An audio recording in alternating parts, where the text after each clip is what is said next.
तो हम लोग अभी एग्जाम्पल कर लिए और आगे पढ़ने वाले हैं लिमिटेशन ऑफ वुर्ज रिएक्शन। वुर्ज रिएक्शन का लिमिटेशन क्या है, यानी कि हम बोल सकते हैं कि कहाँ कहाँ पे वुर्ज रिएक्शन हो सकता है, कहाँ पे नहीं हो सकता, क्या उसमें कमियां हैं और क्या उसमें एडवांटेज है ना। सब कुछ हम लोग बात करने वाले हैं। सबसे पहला जो लिमिटेशन है वुर्ज रिएक्शन का, methane CH4 gas can not be prepared by this method. हम इस मेथड से मीथेन गैस कभी नहीं बना सकते। जैसे कि समझना मेरी बात को, मान लो कोई एग्जांपल लिए, यदि मान लो कोई अल्काइल हैलाइड कोई भी RCl या RBr कोई भी हेलोजन ले रहे हैं उसके साथ, है ना। यहाँ पे जो अल्काइल ग्रुप इसके पास कम से कम एक कार्बन तो होना ही चाहिए, है ना। अरे हाँ या ना, कम से कम एक कार्बन इसके पास होगा। तो मान लो मिनिमम कार्बन लेंगे तो एक कार्बन तो लेंगे। अच्छा, मान लो इसका हम रिएक्शन करवाते हैं सोडियम के साथ in dry condition, in dry ether. Shortcut क्या बताए थे, इस कार्बन इस बॉन्ड को तोड़ना है और रेडिकल यहाँ पे चिपकाना है। यदि हम यहाँ पे रेडिकल चिपकाएंगे, रेडिकल को यहाँ पे लगाएंगे, तो ये खुद के साथ कंबाइन करेगा, खुद का एक और मॉलिक्यूल होगा उसके साथ कंबाइन, दोनों आपस में कंबाइन करके क्या बना लेगा, इथेन। यानी कि मिनिमम कितने कार्बन बन रहे हैं यहाँ पे, 2।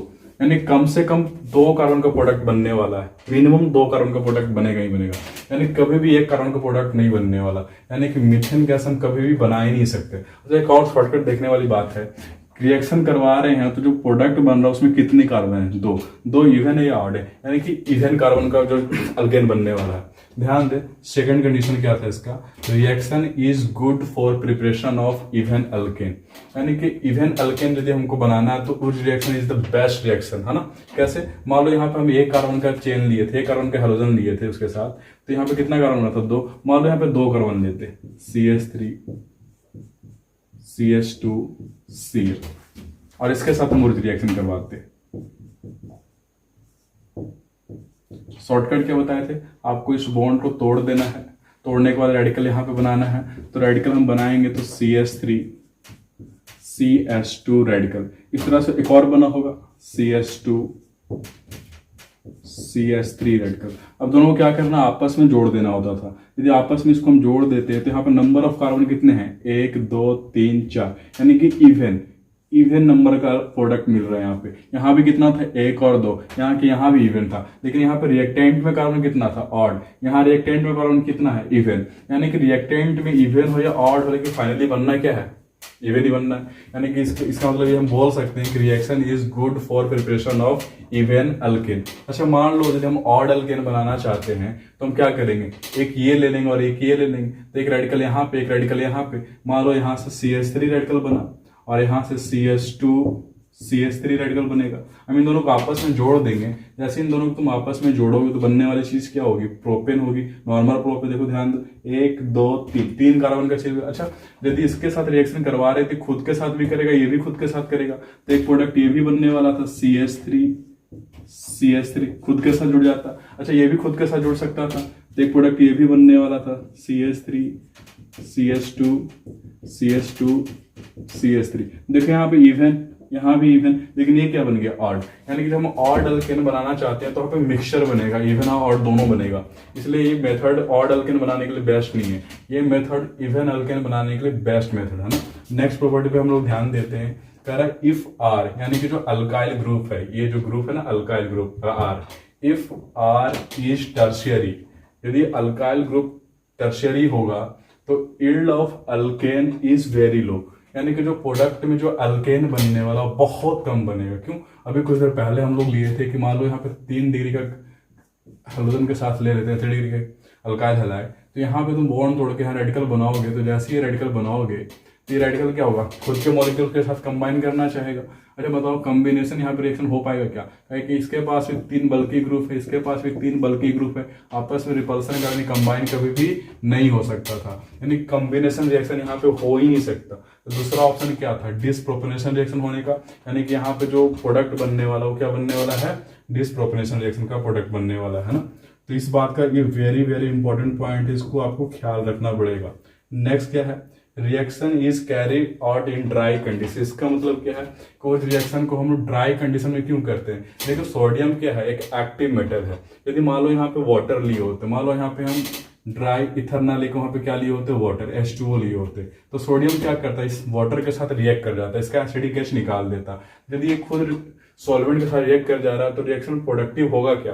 बिल्कुल नहीं हो सकता। इसलिए यहाँ पे हम जो भी सॉल्वेंट लेने वाले हैं वो ड्राई कंडीशन में ही लेंगे, ड्राई सॉल्वेंट लेंगे। यदि हम जहाँ भी पोलर प्रोटिक सॉल्वेंट ले लिए तो सोडियम उसके साथ क्या कर जाएगा? रिएक्शन कर जाएगा। तो हम लोग उस रिएक्शन कंप्लीट कर लिए हैं और एग्जाम्पल भी हम लोग काफ़ी देख चुके हैं। तो हम लोग स्टार्ट करने वाले फिटिंग रिएक्शन। हाँ, फिटिंग रिएक्शन का कहने का मतलब है फिटिंग रिएक्शन वहीं पे हो सकता है जहाँ पे एरोमेटिक हैलाइड हो। यदि एलिफेटिक हैलाइड हो तो हम फिटिंग रिएक्शन वहाँ पे नहीं पॉसिबल है ना, ये ओनली फॉर एरोमेटिक हैलाइड है ना। तो देखिए यहाँ पे जो रिएजेंट है सोडियम ट्राइथाइल, कंप्लीटली आपको वही शॉर्टकट लगाना है कि जहाँ पे हैलोजन दिखे उस बोन को तोड़िए और वहाँ पे क्या बना दीजिए? रेडिकल। यहाँ पे क्या बनेगा? रेडिकल। यदि यहाँ पे रेडिकल बनेगा तो बनने वाली चीज कुछ इस तरह से होगी। यदि यहाँ पे रेडिकल तो ऐसा एक और मोल बना हुआ है इसका,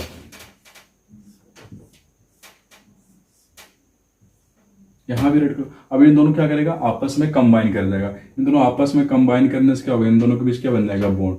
तो ये फाइनल प्रोडक्ट कुछ इस तरह से होगा, यानी प्रोडक्ट भी क्या होगा? एरोमेटिक कंपाउंड होगा। और रिएक्टेंट में भी क्या होगा? एक एरोमेटिक कंपाउंड होगा। यानी कि fitting reaction only for aromatic halide, है ना। ध्यान दे, उस रिएक्शन में एलिफेटिक था और फिटिंग में क्या है? एरोमेटिक है। याद रहेगा ये चीज, है ना, क्लियर है ना। नेक्स्ट जो हम लोग रिएक्शन पढ़ने वाले हैं उर्ज फिटिंग रिएक्शन। देखिए इसका नाम से क्लियर हो रहा है कि एक बार उर्ज का होगा और एक फिटिंग का। अच्छा, उर्ज रिएक्शन में कौन पार्टिसिपेट कर रहा था? एल्फेटिक यानी कि अल्काइल हैलाइड, यानी को अल्काइल हैलाइड मान लिए RX ले लिए। अच्छा, फिटिंग रिएक्शन में कौन पार्टिसिपेट कर रहा था? एरोमेटिक हैलाइड, है ना, यानी कि एरोमेटिक हैलाइड में मान लिया यहाँ पे ले लिए PH यानी कि फिनाइल के साथ हैलोजन। और रिएजेंट तो वही रहने वाला, सोडियम इन ड्राई ईथर। ध्यान दे, शॉर्टकट क्या था कि बॉन्ड को यहां से तोड़े, एक रेडिकल यहां बना और एक रेडिकल यहां बना। तो यहां से जो रेडिकल मिलने वाला है कुछ इस तरह से मिलेगा, R रेडिकल, और यहां से जो रेडिकल मिलने वाला वो PH पे रेडिकल। तो अब शॉर्ट उसके बाद करना क्या था कि इन दोनों को आपस में लाके जोड़ देना था। तो जो बनने वाली चीज क्या होगी? RPH। क्लियर है ना। इसको हम लोग क्या बोलते हैं? उर्ज फिटिंग रिएक्शन। क्या बोलेंगे? उर्ज फिटिंग रिएक्शन। एक और रिएक्शन का नाम होता है जो भी हम लोग जस्ट पढ़ने वाला ना, तो आपको ये याद रहेगा, फिटिंग रिएक्शन और उर्ज फिटिंग रिएक्शन दोनों में डिफरेंस क्या है? फिटिंग रिएक्शन किसके लिए था? Only for aromatic halide. Urja fitting reaction क्या है कि एलिफेटिक हैलाइड भी होगा और एरोमेटिक हैलाइड भी होगा। फिर दोनों को क्या करेंगे? हैलोजन को हटाएंगे, रेडिकल बनाएंगे और दोनों को आपस में जोड़ देंगे। इसको हम क्या बोलेंगे? उर्ज फिटिंग रिएक्शन। क्लियर। तो इसके पहले हम लोग स्टार्ट किए थे उर्ज रिएक्शन, उर्ज फिटिंग रिएक्शन और फिटिंग रिएक्शन, है ना। 3 रिएक्शन हम लोग कंप्लीट कर चुके हैं। तो हम लोग नेक्स्ट पढ़ने वाले हैं फ्रैंकलैंड रिएक्शन। कौन सा पढ़ने वाले हैं?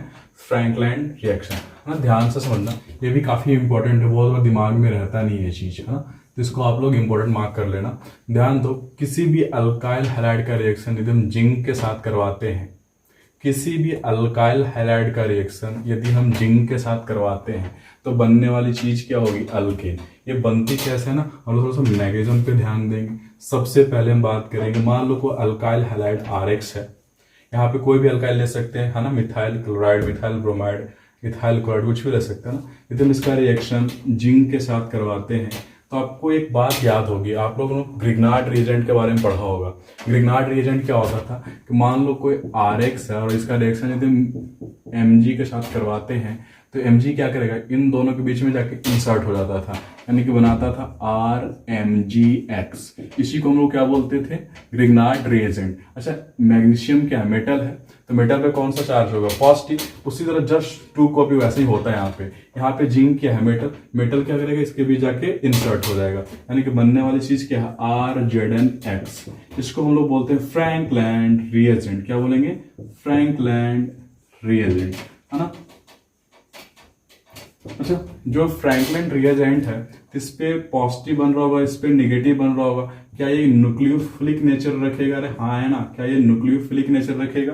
कंफर्म है कि न्यूक्लियोफिलिक नेचर रखेगा। अच्छा बताओ, सेकंड स्टेप में, स्टेप 2, जब हम दूसरे स्टेप की बात करें तो यहाँ पे जो RZnX था इसका रिएक्शन कल के कंपाउंड में तो ये भी बनाना, और पहले से अल्काइल हैलाइड इसके पास है ही, यानी कि RX। देखो ये लिविंग ग्रुप है, X क्या है? लिविंग ग्रुप, और यहाँ पे जो निगेटिव बन रहा है, यहाँ पे जो पॉजिटिव बन रहा है, ये क्या है? न्यूक्लियोफाइल।